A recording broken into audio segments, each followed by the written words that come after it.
يا جماعة السلام عليكم. هذا بنت بريء بشاشة مسكين. أنت يبغى محمد أنت يبغى بلغ. دقيقة حبيبي دقيقة. أنا ليش كلام هذا؟ أنا ليش نفر جمع هذا كله؟ هذا مدرسة منو؟ مدرسة المسكين، مدرسة المجنون. فهمت ولا ما يفهم؟ إذا بلغ واحد نفر، ثاني نفر سوي ناموس، ثاني نفر سوي أدب. يعني اسمع، يعني يقول يدرسون. إيه بكلمك اسمه. أنت كلمني من واتساب، أنا برسل لك فيديو. ممكن أنت بكرة 2 مليون. هذا بريء، اسمه بريء. هذا بنت بريء بشاشة مسكين. يا جماعة السلام عليكم ورحمة الله وبركاته.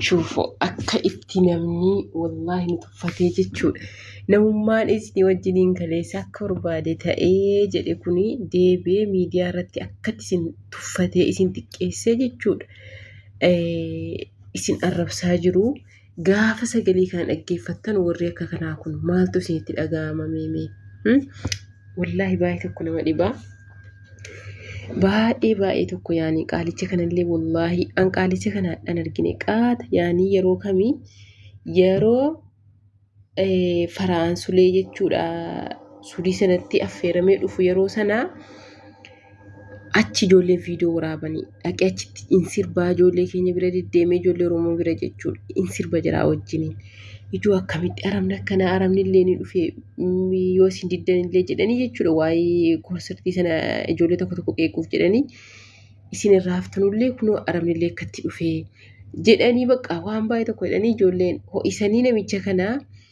akkasitti poostataa turan yeroo sana. Namichi kan koo maaliif dhaqaara ijoolleetu itti maxxananii bira dhaqanii akkasitti inni waan dhaqaaruuf qabaa jechuudha waan itti siqateef qaba. Har'oo idaa ajaan eessayyuu ni jirti barra akka ijoollee keenya ijoollee tokko jechuudha. Namichi illee haybii jaraa kanallee hin satarree gadi ba'ee jechuudha kun akka kanatti muxuut godhee tokkoon eeggadde kun fokkisiise ijoollee kana. Abaluu akkanaa jedhee jechuudha. Dhugaa rabbi dubbachuuf ijoolleen argee kun maaliif akka jirra kana godhatan maaf yaani jechuun namni waa hin balleessine hin jiru namootu hin balleessaa salan argeef eessa hin qabu garuu kan jiraa moo maadirii keessuma ba'ee marra yaani qaanfillee hin qabanu. Bakka yaani wii bismillahirrahmanirrahiim an baay'ee tokko na dhibe. Duraanillee akkuma kana jechuudha. Ka dhiyeenyuma kana intalattis namicha ilkaan akkatti hodhatee jiru hodhatee yaani hidhatee jiru jechuudha. Isiillee ijoollee argeeti akkasitti janajjantee maal jettee akiiran namichi dhufee sittiin akkana jedhee jechuudha. Laayivii irratti nama koomee qaratti muxuut godhee mucayyoo akkasitti arrabsee qaanyessee jechuudha. Waa tokko gaafa abbaa tokko mudatu yaani fakkeenyaaf namti kun yoo fakkeenyaaf waan kana irra jiraattellee duraanii achumaan daddaftee utuu wayitii borillee anis akkana ta'uu danda'a. Namni kun akkuma kanallee arrabsuu danda'a. Akkuma abaluun kana kun mudate anaafillee dhufuuf ta'a guyyaa tokko jettee jajjabaattee yoo irraa of deebite baay'ee tokko bareedduudha. Garuu ijoolleen keenya jaamaa horii bakka zimmi jedhanii asalan namichi kun abadan arabaa miti. Araballee maqaa nyaate malee kuni jechuudha. Jarri gowwomanii araba suudiiti jedhanii arabas maqaa balleessuu jiranu araba gidduutti maqaan balleessina. Arabni wallaahi abadan tokkoffaa irratti haddii kana namatti siqattu. Hayyee siqatteellee immoo duutee baddee suuraa ofiis ta'ee suuraa kan kee abadan miidiyaa irra gadi hin dhiiftu arabni jechuudha. Araba fakkeenyaaf araba Qatarii, araba Dubaay, arabni Suudii, arabni Kuwait kundinuyyuu yaani tokkuma yaani jarri kun jechuudha.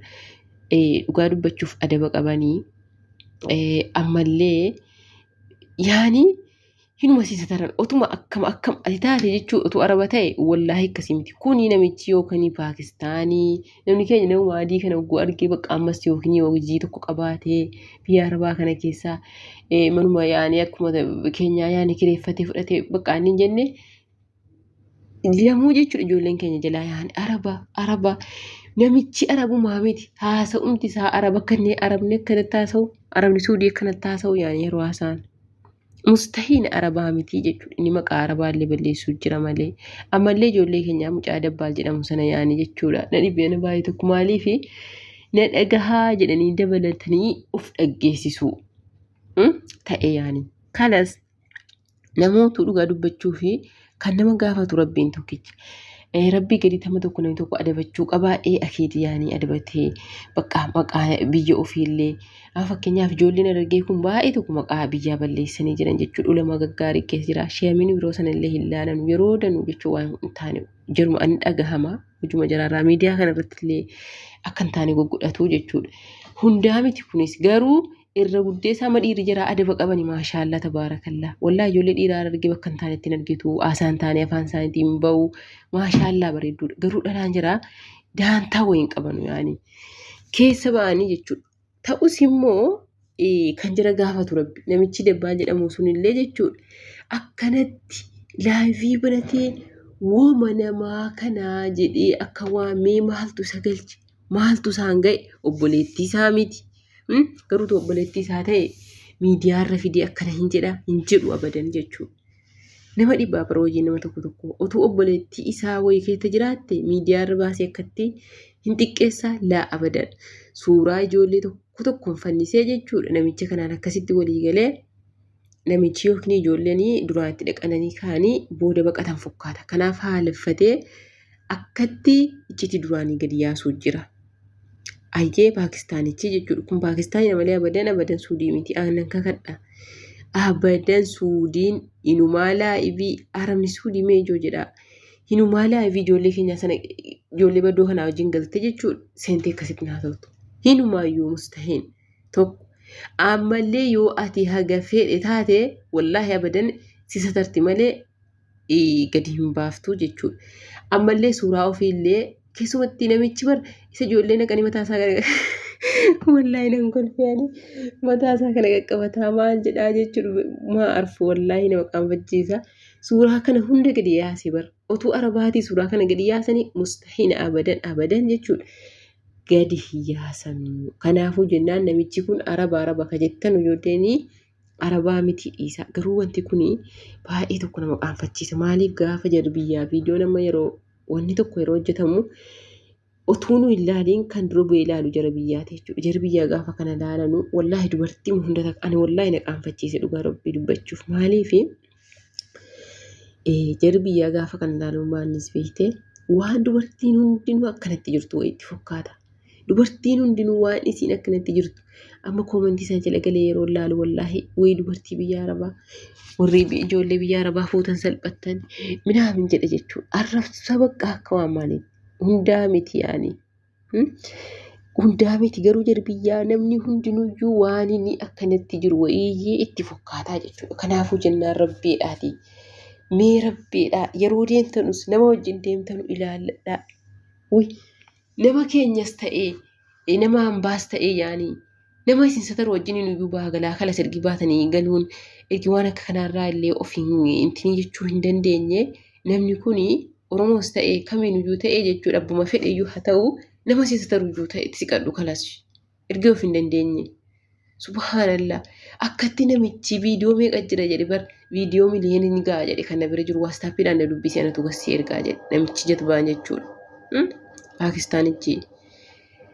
Amma viidiyoo tana inni dhaqee namicha sanaaf ergaa namichi sun immoo ofii isaatiif maadire jazbaa jaamaa jechuudha dabbaal jedhamtu sun achi viidiyoo ijoollee akkatti maxxansee jechuudha kun ijoollee argee qofa xiqqeessa otoo hin taane nama biyya arabaa jiru hunda isaa xiqqeessa jechuudha wallaahi ijoollee biyya arabaa jedhamee walitti qabamee waan waamamuuf kanaafuu jennaan yaa bolee jedha rabbii gaditti of eegaa rabbii kan nama eegu rabbii gaditti immoo waan danda'ame of eegaa fakkeenyaaf nama tokko namichi kun duraanillee waan akka kana haasa'ee suuraa ijoollee wajjin ka'e gadi baasuun isaa qaata jechuudha yeroo Faraansulee sun suudii sana dhufu jechuudha adda waggaa meeqa waan tokko yeroo ta'u yaani qalbiin akkamitti isin sodaachuu dhiisaa qalbiin akkamitti isin sodaachuu dhiisee itti of amantanii akka barbaadan qullaa keessan akka waan abbaa manaa keessan ta'e wayii isayyuu sun maal jetti mucattiin maal jedhamti joo maqaansi meerii moo maal meerii miti loo ما أعرف والله أنت لو تكوي جرتي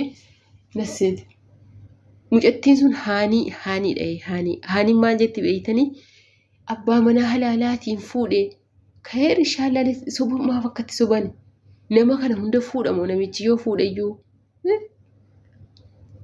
laa ilaaha illallah wallaahi intiin sun maa arfe akka tokko mataan dhukkubseera deddeebi'ee gullaalu ammallee immoo ani wanni inni yaachiseef maani waan biraatiif otoo hin taane baqqaa jira miti namni biyya keenya gaafa viidiyoo kana ilaalu walitti qabee tokkollee kan keessaa hin hambisin nama arrabsa ofii kiyyaa yoo baalagee ta'e shamarraa gaariitu moo jirti kan sirriitti seeraan dalagataa jira akkasiitiif yaaduu qabda jechuudha ati ofii keetii yoo baalagee taate yoo gochan taane hojjetaa jiraatte illee nama kanaaf kan seeraan hojjechuu jiru jira meeqaatamni okay nama akkasii sanaaf yaaduu qabda jechuudha gaafa waan hin taane kanatti galtee akkatti nama hin taane wajjiniin ammallee immoo waan tokko irraa baradhaa yaa ijoollee keenya amalaa kuni darbee miti darbee garuu isin hundaaf beeku bakka yaanii kana booda namni kun duraanillee namichi dheengaddaa ilkaan kattaasuun jechuudha intaloo ittiin haasoftee kaate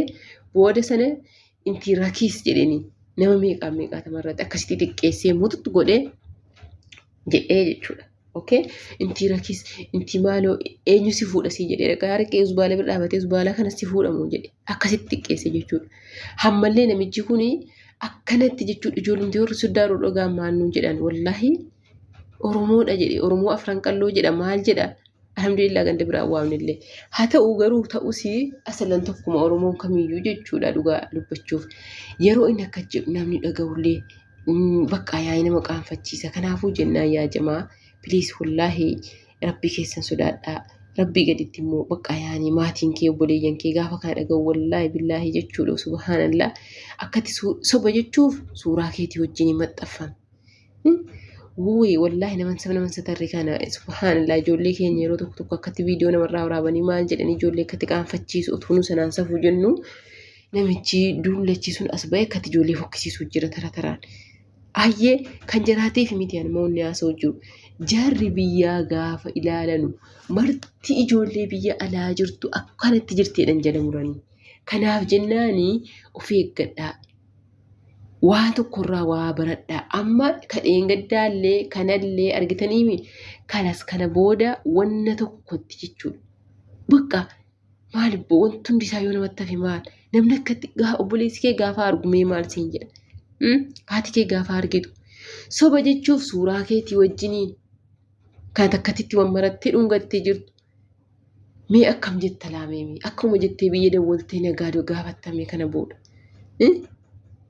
kanayyuu immoo jarri kun hundi ka'eerumanii ilmoo qaban kabbaa manaa qaban akkasiiti jechuudha kanaafuu jennaan subhaanallah rabbiin nu haa eegu rabbii gaditti immoo yaa obboleeyyan wallaahi of eeguu qabna